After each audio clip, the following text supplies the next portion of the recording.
Hello students, maths फंडा with दिलजॉब आपका स्वागत है।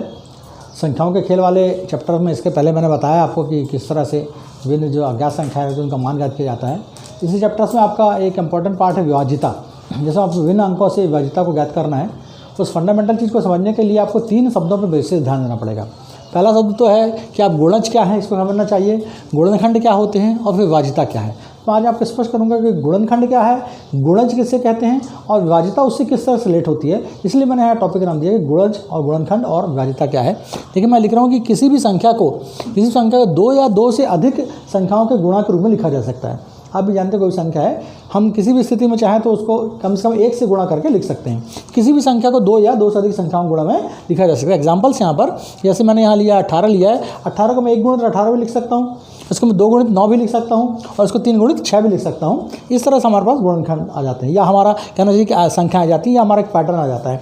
एक पैटर्न और नीचे लिखा है, उसका आप ध्यान दीजिए। मैंने यहाँ लिखा है 2 लिखा है, 2 गुणित 3 गुणित और 3 लिखा है। तो जैसे यहाँ संभावना दिख रही थी आपको कि 9 को और तोड़ा जा सकता है, यहाँ भी दिख रहा है 6 को और तोड़ा जा सकता है, यहाँ आपको दिख ही रहा था 18 को तोड़ा जा सकता है और इसके गुणनखंड किए जा सकते हैं। तो आप जानने गुणनखंड हम जानते हैं। तो एक्चुअली गुणनखंड क्या है, यही हमारा गुणनखंड है। जो गुणा के खंड, किसी संख्या को गुणा में खंड रूप में प्रदर्शित करे वो आपका गुणनखंड कहलाता है। और इसमें ये जो पैटर्न है, ये जो 3 है, ये भी गुणनखंड है और ये भी गुणनखंड है। अंतर किस बात का जाता है कि ये ऐसा गुणनखंड है जिसमें और आगे गुणनखंड ना बनाए जा सकें या और आगे संख्याएं गुणा के रूप में ना लिखी जा सकें, वो आपका अभाज्य गुणनखंड कहलाता है। तो गुणनखंड सभी हैं जो भी हम देख रहे हैं। यदि हम किसी संख्या 32 को लिख रहे हैं, 2 गुणित 16 लिख रहे हैं, तो 2 और 16 ये गुणनखंड हो गया उसका, लेकिन ये अभाज्य गुणनखंड नहीं है। तो ये अंतर हमको समझना चाहिए कि अभाज्य गुणनखंड और गुणनखंड में क्या अंतर है। गुणनखंड कोई भी संख्याएं जो उसके गुणा में खंड कर दें, चाहे 2 अंकों में चाहे 3 अंकों में कर दें, वो उसके गुणनखंड कहलाएंगे। लेकिन यदि हम गुणनखंड इस तरह से बना लेते हैं या इतनी सारी संख्याओं में उसको तोड़ देते हैं कि अब और उसको आगे संख्याओं में तोड़ना संभव ना हो, ये तो आपका कहलाता है अभाज्य गुणनखंड कहलाता है। तो गुणनखंड का मतलब किसी संख्या गुणा के जो अलग अलग खंड किए गए हैं वो उसके गुणनखंड कहलाएंगे। इसका मतलब यहाँ पर 2, 3, 3 ये संख्या 18 का क्या है, गुणनखंड है। संख्या 18 के गुणनखंड है। ये मैंने गुणनखंड भी लिखा। इसी एग्जांपल है कि आप यहाँ लीजिए 72 लिया मैंने, सेम 72 को 1 गुणित 72 लिख सकते हैं, 2 गुणित 36 लिख सकते हैं और 3 गुणित 24 लिख सकते हैं। और भी संख्या आप लिख सकते हैं, 4 से 6 से आप लिख सकते हैं, इसको जो भी इसमें लिखना चाहें। और इसके बाद हमने देखा कि लास्ट में एक और हमने चैप्टर यहाँ कर दिया है, इसको मैंने किया 2 गुणित 2 गुणित 2 गुणित 3 गुणित 3। आप देखें ये पूरा एक गुणनखंड ऐसा है जो कि ऐसी संख्याओं का समूह है जो पूरी तरह से गुणा करने के बाद वास्तव में संख्या 72 को प्रदर्शित करता है और इसलिए कहलाएगा ये आपका अभाज्य गुणनखंड कहलाएगा। तो ये अभाज्य गुणनखंड है और ये सारे क्या गुणनखंड है। इसका मतलब यहाँ पर 3 भी इसका गुणनखंड है, 2 भी गुणनखंड है, 36 भी इसका गुणनखंड है, 24 भी 72 गुणनखंड है, 3 भी, 1 भी, 2 भी, ये सब संख्याएं जो इस संख्या को गुणा करके बनाने में सहयोग करती हैं, वो सारी संख्याएं वास्तव में 72 गुणनखंड कहलाएंगी। गुणनखंड हो गया। कुछ संख्या ऐसी हो सकती है जिससे आपको ज़्यादा ना बने, जैसे 19 है तो 1 गुणित 19 हो गया, 7 है 1 गुणित 7 हो गया। तो ऐसी संख्याएं इसके केवल 2 गुणनखंड बनेंगे, एक बनेगा, दूसरा संख्या सम बनेगी, तो इसके भी गुणनखंड को बनेंगे और यही आपका अभाज्य गुणनखंड भी कहलाएगा। यहाँ 19 उसका गुणनखंड है और 1 भी उसका गुणनखंड है। तो ये आपका कहलाता है गुणनखंड। मतलब किसी संख्या को विभिन्न अंकों के गुणा करने से प्रदर्शित करने पर जो हमको प्राप्त होता है, जो समूह प्राप्त होता है, वो सारे गुणनखंड कहलाते हैं। किसके, उस संख्या के जिसको हमने गुणा से लिखने की कोशिश की है या प्रदर्शित करना चाहा है।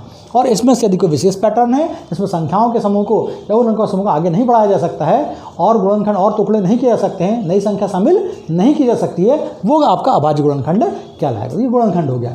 अब देखिए यहाँ पर एक पैटर्न मैंने लिखा है, 4 है, 4 के बाद किसको कर रहा है, 4 है, 8 है, 12 है, 16 है और 20 है और 7 है, 7 है, 14 है, 21 है, 28 है, 35, 70 आगे तक भी जा सकता है।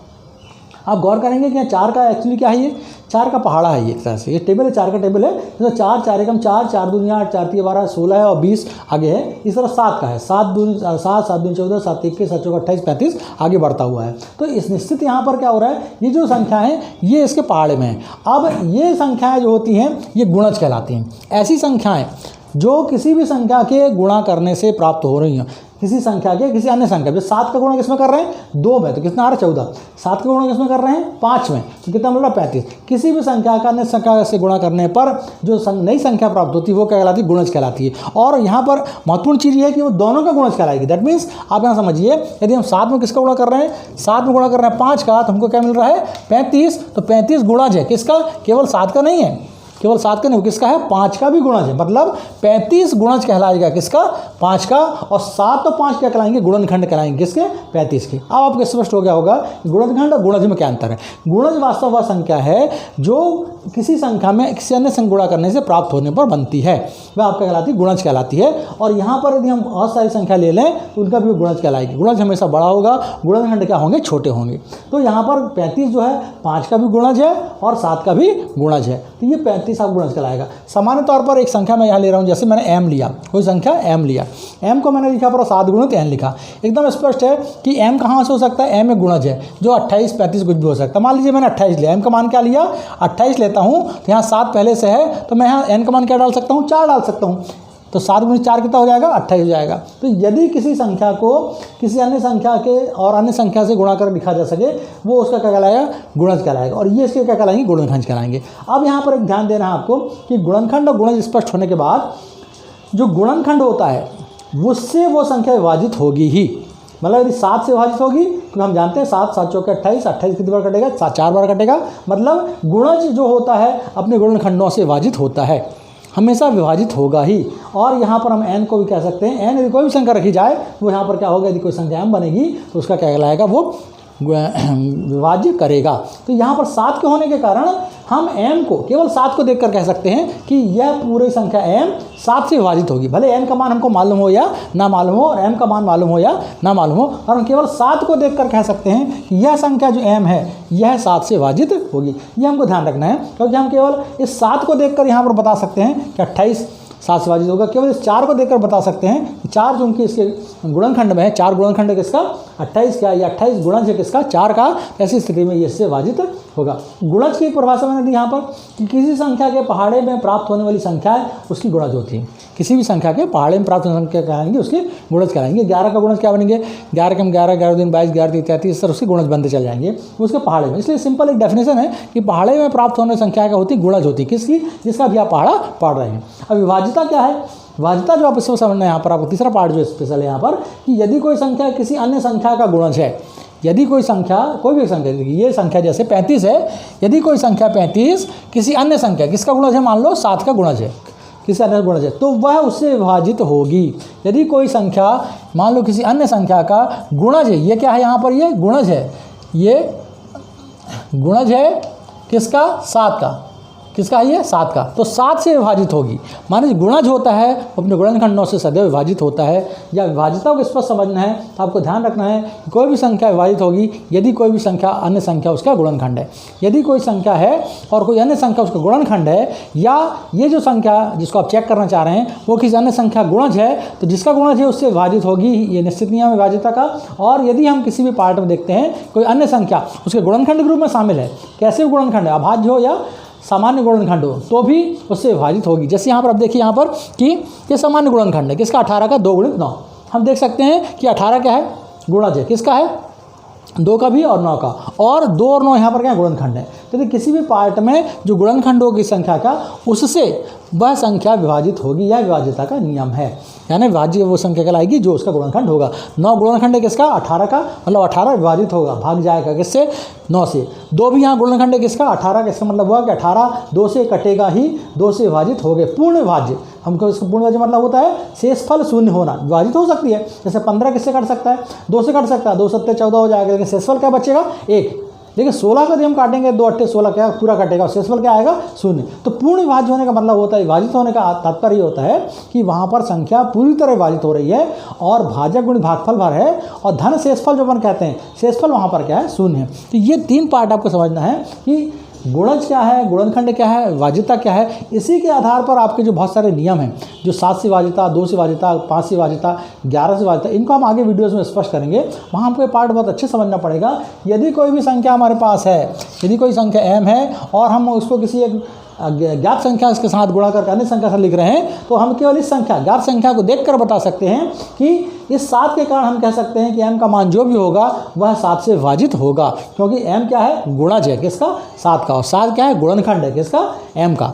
तो ये गुणज और गुणनखंड का जो संबंध है, इस संबंध के कारण विभाज्यता का नियम आता है। यदि ये संबंध यहाँ साबित होता है कि कोई संख्या गुणज है और कोई संख्या मान लो उसका गुणनखंड है, ये दोनों स्थिति में कोई भी एक होने पर, दोनों एक साथ भी हो सकती हैं, होंगी ही दोनों एक साथ, तो ये संख्या जो होगी, जो गुणक संख्या है, ये सदैव इससे विभाजित होगी ही। और चूंकि इसके साथ यदि संख्या मान कुछ भी हो, यहाँ कुछ भी लिखा हो, कोई अन्य संख्या हो, केवल 7 के कारण हम कह सकते हैं कि 7n जो संख्या बनेगी वो पूरी की पूरी क्या है, यहाँ पर इसके बराबर होगी या इसके विभाजित करेगी। कितनी बार विभाजित करेगी, इसको एक बार विभाजित करेगी। ये जब पूरा पूरा लिखते हैं, मान लीजिए देखिए यहाँ पर इस पर करें 19 का हमने क्या लिखा, 1 गुणित 19, ये संख्या 19 से विभाजित होगी। ये संख्या क्या है यहाँ पर वास्तव में गुणज है, किसका, 19 का, और 19 का यहाँ पर गुणनखंड है। लेकिन यदि एक भी रहा तो भी हम जानते हैं 19 से ये वाला 19 से विभाजित होगा, और कितनी बार विभाजित होगा, एक बार विभाजित होगा, शेषफल क्या होगा, 0 होगा। तो ये स्पेशली यहाँ पर आपको समझना है, ये विभाज्यता वास्तव में गुणनखंड और गुणज से डिपेंड करती है। यदि विभाज्यता का मतलब होता है कि उस संख्या का जिसकी विभाज्यता जाँच कर रहे हैं, यदि हम 7 से विभाज्यता जांच कर रहे हैं, 11 से कर रहे हैं, 8 से कर रहे हैं, कोई भी संख्या हमको 3 अंक की 4 अंक की दी गई है, तो वहाँ पर हम ये कोशिश करें कि उस संख्या हम ABC के फॉर्म में लिख सकते हैं, ABCD के फॉर्म में लिख सकते हैं। AB हमें संख्या का दिखाया है, यदि A और B लिखते हैं तो हम क्या लिख सकते हैं, 10A प्लस B लिख सकते हैं। तो उस फॉर्म में यदि लिखें और यदि वहाँ पर जिससे हम जांच कर रहे हैं वो संख्या आ जाए, गुणनखंड रूप में आ जाए, जैसे 7 से जांच कर रहे हैं किसी 3 अंक की संख्या का, और यदि गुणनखंड हम बनाए वहाँ 7 आ जाए, तो 7 आ जाने को देखकर हम कह सकते हैं कि 7 से ये संख्या विभाजित होगी। यदि वहाँ 5 आ जाए, 5 ला सकें, तो 5 से विभाजित होगी। केवल एक संख्या गुणनखंड उस संख्या के, बड़ी संख्या के गुणनखंड होने के कारण हम कह सकते हैं कि इससे विभाज्य है। ये है विभाज्यता। मैं आपको सारे आगे वीडियोस में आपको विभिन्न संख्याओं से विभाज्यता नियम बताऊंगा, उसका फंडामेंटल रूल बताऊंगा कि वास्तव में कोई संख्या आप गणितीय रूप से कैसे सिद्ध कर सकते हैं कि वो उस संख्या से विभाज्य हो। लॉजिकली बहुत सही है, वो नियम आपको याद रहेगा, तो ये प्रतियोगी परीक्षाओं और सारी चीज़ों में काम आएगा। आप मेरे चैनल को लाइक कर लीजिए, सब्सक्राइब कर लीजिए, और प्ले लिस्ट में जाइए। प्ले लिस्ट में अध्यायवार जो बने हैं, फोल्डर बने हैं, फोल्डर आपको ओपन कर देखेंगे तो आपको बहुत सारी वीडियोस मिल जाएंगे। उसमें आप मेरा किसी भी अध्याय का वीडियो देख रहे हैं, सबसे नीचे का वीडियो पहला है और सबसे ऊपर का वीडियो आपका अंतिम वीडियो है। तो क्रम से यदि आप वीडियोस देखेंगे उस अध्याय के, तो पूरे के पूरे आपको अध्याय समझ में आ जाएगा। थैंक्स।